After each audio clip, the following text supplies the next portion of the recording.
मेहमान जी जा रहे हैं। बाबूजी के बुला के लेके आओ, हम चलते हैं। ठीक है भैया।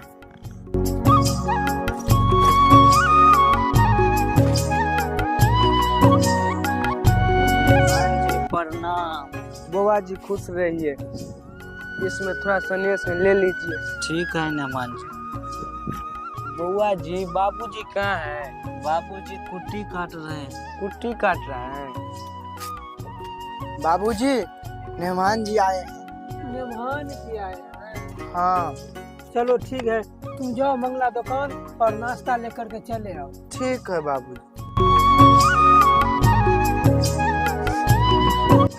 प्रणाम बाबूजी। खुश रहो खुश रहो। आइए मेहमान जी, आइए बैठिए।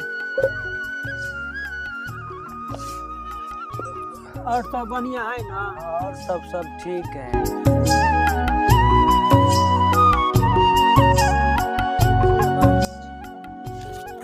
मेहमान जी हाथ धो लीजिए।